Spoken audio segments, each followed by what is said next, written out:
Hi every one. കുട്ടികൾ ഇപ്പോൾ നേരിടുന്ന ഏറ്റവും വലിയ ക്രൈസിസ് എന്താണെന്നറിയോ?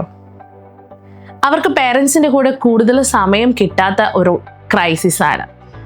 കാരണം പേരൻസ് അവരുടെ ഒരു കരിയർ ലൈഫിലും അവരുടെ പേഴ്സണൽ ഇഷ്യൂസിലൊക്കെ ഭയങ്കര ബിസി ആയിട്ടിരിക്കുന്ന സമയത്ത് ഇവർക്ക് ഈ ഒരു ചെറിയ കാലഘട്ടം മുതൽ തന്നെ പാരൻസിൻ്റെ കൂടെ കിട്ടുന്ന കുറച്ച് മീൻ ടൈം അത് നഷ്ടപ്പെടുന്ന ഒരു സാഹചര്യത്തിലേക്ക് എത്തിച്ചേരാറുണ്ട്. അങ്ങനെ നിൽക്കുന്ന സമയത്ത് നമ്മളും മറ്റൊരു ക്രൈസിസിലേക്ക് ചെന്ന് വീഴും. എങ്ങനെയാണ് നമ്മുടെ കുട്ടികളുമായിട്ടുള്ള മീൻ ടൈം ഉണ്ടാക്കിയെടുക്കുക? ഇതിനെക്കുറിച്ച് ആലോചിച്ച് പലപ്പോഴും പേരൻസും ഒരു ക്രൈസിസിലേക്ക് വന്നെത്താറുണ്ട്. ശരിക്കും ക്രൈസിസ് ഇങ്ങനെ വരുന്നതുകൊണ്ട് തന്നെ നമുക്ക് പറയാൻ വേണ്ടി പറ്റും, കുട്ടികളുടെ ഒരു ബ്രെയിൻ ഡെവലപ്മെൻറ്റ് അവിടെ നടക്കാതെ പോവുകയാണ്, അല്ലെങ്കിൽ ബുദ്ധി വികാസം. പറഞ്ഞു വരുന്നത് അത് തന്നെ. എങ്ങനെയൊക്കെ നമുക്ക് കുട്ടികളിലെ ബ്രെയിൻ ഡെവലപ്മെൻറ്റ് അല്ലെങ്കിൽ അതിനെ ഏതൊക്കെ രീതിയിലൊരു കുട്ടിയുടെ ബുദ്ധി വികാസത്തെ അതിന് സാഹചര്യങ്ങൾ ഒരുക്കി കൊടുക്കാം, നമ്മുടെ കയ്യിൽ നിന്ന് നമുക്ക് ചെയ്യാൻ പറ്റുന്ന കാര്യങ്ങൾ എന്തൊക്കെയാണ്? എപ്പോഴും എല്ലാവരും പറയുന്ന പോലെ തന്നെ നല്ല ഉറക്കം, അതും നേരത്തെയുള്ള ഉറക്കമായിരിക്കണം. നിയർ ഒരു 7 to 8 hour ഒരു കുട്ടി ഉറങ്ങണം എന്ന് പറയുന്നതിൻ്റെ അർത്ഥം ആ കുട്ടി മാത്രമല്ല, ആ കുട്ടിയോടൊപ്പം ആ കുട്ടിയുടെ പാരൻസ് ഉറങ്ങിയിരിക്കണം. കാരണം നിങ്ങൾ ഇപ്പോഴത്തെ ഒരു സിറ്റുവേഷൻ അല്ലെങ്കിൽ ഈ ഒരു ജനറേഷൻ വെച്ച് നോക്കുകയാണെങ്കിൽ കുട്ടികൾക്ക് സ്വാഭാവികമായിട്ട് ഫോണിൻ്റെ യൂസേജ് വളരെ കൂടുതലാണ്, അല്ലേ? അപ്പോൾ കുട്ടികൾക്ക് ഫോണിൻ്റെ യൂസേജ് കൂടുതലാണ് എന്ന് പറയാൻ അതിനുള്ള ഏറ്റവും വലിയ കാരണം എന്താ? നമ്മൾ അവർക്ക് ഫോൺ കൊടുക്കുകയാണ്. അവരെന്തൊരു കാര്യം ചെയ്യണമെങ്കിലും ഈ കാലഘട്ടത്തിൽ എന്ത് വേണം? ഫോൺ വേണം. ഇനി നമുക്ക് ഇഷ്ടമുള്ളൊരു കാര്യം ചെയ്യണമെന്നാണെങ്കിൽ അവരടങ്ങിയിരിക്കണം. അപ്പം നമ്മൾ എന്ത് ചെയ്യും? അവർക്ക് ഫോൺ കൊടുക്കും. കറക്റ്റ്. അപ്പോൾ ഈ ഒരു ഫോണിൻ്റെ യൂസേജ് ചുരുക്കി പറയുകയാണെങ്കിൽ കുട്ടികളുടെ ബുദ്ധി വികാസത്തിനെ വലിയ രീതിയിൽ തന്നെ തടസ്സപ്പെടുത്തുന്നുണ്ട്.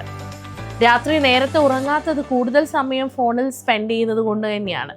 Both children and parents. കുട്ടികൾ 8 മണിക്കൂർ ഉറങ്ങണം എന്നതിൻ്റെ അർത്ഥം അവരോടൊപ്പം പാരൻസും ഉറങ്ങണം എന്ന് തന്നെയാണ്. ലേറ്റ് നൈറ്റ് ഡിന്നറൊക്കെ കഴിച്ച് പതുക്കെ ഉറങ്ങുന്നതിന് പകരം നിയർ ഒരു 8 ഒക്കെ ആകുമ്പോഴത്തേക്കും ഡിന്നർ കഴിച്ച് കുട്ടികളുമായി കളിച്ച് സംസാരിച്ച് കഥകളൊക്കെ പറഞ്ഞു കൊടുത്ത് അവർക്ക് ക്വസ്റ്റ്യൻ ചോദിക്കുവാനുള്ള, അവർക്ക് നമ്മളോട് ക്വസ്റ്റ്യൻ ചോദിക്കാനുള്ള ഒരു പാത്ത് വേ ഒക്കെ ക്രിയേറ്റ് ചെയ്ത് കഴിഞ്ഞതിന് ശേഷമായിരിക്കണം നമ്മൾ ഉറങ്ങാൻ വേണ്ടി പോകുന്നത്. അവിടെ മാക്സിമം ഫോൺ അവോയ്ഡ് ചെയ്യാം. സോ സെക്കൻഡ് തിങ്, അവരുടെ പ്രായം അനുസരിച്ചിട്ട് സ്വയം കാര്യങ്ങൾ ചെയ്യാനുള്ള കാപ്പബിലിറ്റി അവരിൽ ഉണ്ടാക്കിയെടുക്കുക.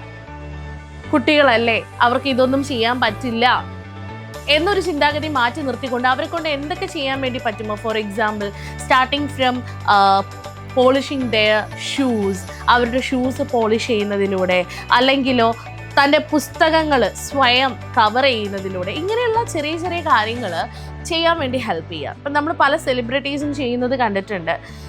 അവരുടെ മീൻ ടൈമിൽ കുട്ടികൾ അവരുടെ കൂടെ വരുന്നു, കിച്ചണിൽ ഹെൽപ്പ് ചെയ്യുന്നു, അല്ലേ? അപ്പോൾ ഇത് എന്തിനു വേണ്ടിയിട്ടുള്ളതാണ്? നമ്മളോടൊപ്പം തന്നെ അവരും കൂടുതൽ എൻഗേജ്ഡ് ആകുമ്പോൾ പല കാര്യങ്ങളും അവർ മനസ്സിലാക്കുകയാണ്. അതിലൂടെ ബ്രെയിൻ ഡെവലപ്മെൻറ്റ് നടക്കുന്നുണ്ട്. മൂന്നാമത്തെ കാറ്റഗറി, കഴിക്കുന്ന ഭക്ഷണം ശ്രദ്ധിച്ചേ മതിയാവും. നമ്മൾ ഈ പ്രോട്ടീൻ റിച്ച് അല്ലെങ്കിൽ സ്റ്റാർച്ച് കോണ്ടന്റ് അടങ്ങിയിരിക്കുന്ന ഫുഡ് എന്നൊക്കെ ക്ലാസിഫൈ ചെയ്യാൻ തുടങ്ങിയിട്ട് കുറച്ചായിട്ടേ ഉള്ളൂ. പണ്ട് കാലം മുതലേ ആളുകൾ പല രീതിയിലുള്ള ഭക്ഷണം കുട്ടികൾക്ക് കൊടുത്തിട്ടുണ്ടായിരുന്നു, അല്ലേ? അതിൽ ഈ പറയുന്ന ഷുഗർ കണ്ടെയ്ൻഡ് അല്ലെങ്കിൽ പ്രോട്ടീൻ കണ്ടെയ്ൻഡ് എന്നൊക്കെ പറഞ്ഞിട്ടുള്ള ഒരു ക്ലാസിഫിക്കേഷൻ വളരെ റെയർ ആയിരുന്നു. പക്ഷേ മാക്സിമം ജങ്ക് ഫുഡ്സ് എല്ലാം കൊടുത്ത്, അല്ലെങ്കിൽ ഒരുപാട് ആൽക്കഹോൾ ഐറ്റംസ് അത് നമ്മൾ കൺസ്യൂം ചെയ്യുന്നതോടൊപ്പം തന്നെ അവർക്കും അത് കണ്ട് അത് ഉപയോഗിക്കാനുള്ളൊരു ടെൻഡൻസി വരുന്നു. അപ്പം ഭക്ഷണ രീതിയിൽ നല്ല കൃത്യമായിട്ടുള്ള ഒരു അല്ലെങ്കിൽ ക്രമീകരണം പാലിക്കണം എന്നുള്ളതാണ് മറ്റൊരു പ്രധാനപ്പെട്ട കാര്യം. നന്നായിട്ട് ഫ്രൂട്ട്സ് കൊടുക്കുക. ഫ്രൂട്ട്സ് അവർ കഴിക്കുമ്പോൾ അവരോടൊപ്പം നമ്മളും ഇരുന്ന് കഴിക്കുക. So let them have some vegetables also. Vegetables കഴിക്കുന്ന സമയത്ത് നമ്മളും കൂടെ ഇരുന്ന് അവർക്കൊപ്പം കഴിക്കാം, കഥകൾ പറയാം, വീണ്ടും കഥ, പാട്ട്. കാരണം കുട്ടികൾക്ക് ഇത് ഏതൊരു കാലഘട്ടം വരുമ്പോഴും ഇത് ഭയങ്കര ഇഷ്ടമുള്ള കാര്യമാണ്. And the most important things, കുട്ടികൾക്ക്, അതായത് കുട്ടികളെന്ന് പറയുമ്പോൾ ഇപ്പം 2 വയസ്സാണെങ്കിലും 3 വയസ്സാണെങ്കിലും ഇനി 10ാം ക്ലാസ്സിലെത്തിയ കുട്ടികളാണെങ്കിലും ഫ്രണ്ട്സ് എന്ന് പറയുന്ന കാറ്റഗറി വലിയ രീതിയിൽ ഉണ്ടായിരിക്കും. സോ അവർക്ക് ഈ ഫ്രണ്ട്സിനെ വീട്ടിലേക്ക് കൊണ്ടുവരണം, ഫ്രണ്ട്സുമായിട്ട് കുറച്ച് സമയം സ്പെൻഡ് ചെയ്യാനൊക്കെ അവർ എപ്പോഴും ആഗ്രഹിക്കുന്നതാണ്. നമ്മൾ എപ്പോഴും പറയുന്നൊരു കാര്യമാണ് നോ. വൈ? വെറുതെ ഒരു ട്രഡീഷണൽ മെത്തേഡാണ് സേയിങ് നോ ടു എവ്രിതിങ്. അങ്ങനെ ചെയ്യരുത്. ഏത് കാലഘട്ടത്തിലാണോ കൂട്ടുകാർ ഒപ്പം ഉള്ളത് അവരെക്കുറിച്ച് നല്ല ഡീറ്റെയിൽഡ് ആയിട്ട് പൂർണ്ണമായിട്ട് അറിഞ്ഞിരിക്കണം. പാരൻസ് അറിഞ്ഞിരിക്കണം. നമ്മുടെ കുട്ടിയുടെ ഓരോ സുഹൃത്തുക്കളെ കുറിച്ചും പാരൻസ് ആണ് ആദ്യം മനസ്സിലാക്കേണ്ടത്. പാരൻസ് അവരുടെ ഡിസ്കഷൻസിൽ സുഹൃത്തുക്കളെ കുറിച്ച് ഡിസ്കസ് ചെയ്യണം. അങ്ങനെ പതുക്കെ അവർക്കൊരു ഓപ്പൺ സ്പേസ് ആയിട്ട് നമ്മൾ മാറുമ്പോൾ അവരുടെ ജീവിതത്തിൽ വരുന്ന മാറ്റങ്ങളെ കുറിച്ച് കുട്ടികൾ നമ്മളുമായിട്ട് ഷെയർ ചെയ്യും. അപ്പോൾ കുട്ടികൾക്ക് സ്വയം ഓക്കെ അവർ ചെയ്യുന്നത് തെറ്റാണ്, അവരെന്തോ ഇല്ലോജിക്കലായിട്ട് ചെയ്യുന്നുണ്ടെന്ന് മനസ്സിലാക്കുമ്പോൾ ഒബ്വിയസ്ലി കുട്ടികൾ എന്ത് ചെയ്യും? നമ്മളുമായിട്ട് അത് ഷെയർ ചെയ്യും.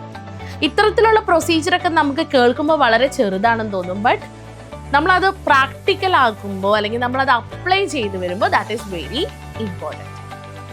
പഠിക്കുന്ന സന്ദർഭങ്ങളിൽ കുട്ടികളോടൊപ്പം ഇരുന്ന് പഠിച്ച് അവരുടെ പഠനം ഫോളോ ചെയ്യാൻ നോക്കണം. അവരുടെ ലോജിക്കൽ സ്കിൽ എത്രത്തോളം ഉണ്ട്, അതേപോലെ മൈൻഡ് ഹാൻഡ് കോർഡിനേഷൻ എത്രത്തോളം ഉണ്ട്. മൈൻഡ് ഹാൻഡ് അല്ലെങ്കിൽ ഹാൻഡ് മൈൻഡ് കോർഡിനേഷൻ എന്നോട് ഉദ്ദേശിക്കുന്നത് ഇപ്പോൾ ക്യാച്ച് ചെയ്യുക, ബാറ്റ് ചെയ്യുക, ഇതൊക്കെ കുട്ടികളിൽ ഒരു ഹാൻഡ് മൈൻഡ് കോർഡിനേഷൻ അത്രത്തോളം വരുന്ന ചില ആക്ടിവിറ്റീസ് ആണ്. അതിനോടാണോ കുട്ടികൾക്ക് താല്പര്യം, അല്ലെങ്കിൽ കുറച്ചുകൂടെ ആർട്ട് റിലേറ്റഡ് ആയിട്ടുള്ള കാര്യങ്ങളോടാണോ താല്പര്യം?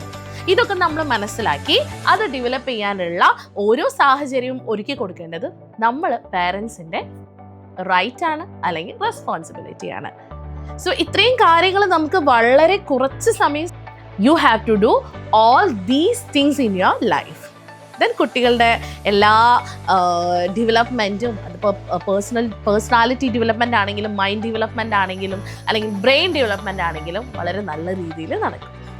സോ ഇത്തരത്തിലുള്ള കുട്ടികൾ റിലേറ്റഡ് ആയിട്ടുള്ള വീഡിയോസ് അല്ലെങ്കിൽ നമുക്ക് നമ്മുടെ പാരൻറ്റിങ്ങിൽ എന്തൊക്കെ രീതിയിൽ ഇമ്പ്രൂവ്മെൻറ്റ് വരുത്താം എന്നീ കാര്യങ്ങളൊക്കെ അറിയണമെന്നാണെങ്കിലേ താഴെ കാണുന്ന നമ്പറിലൊന്ന് കോൺടാക്ട് ചെയ്താൽ മതി.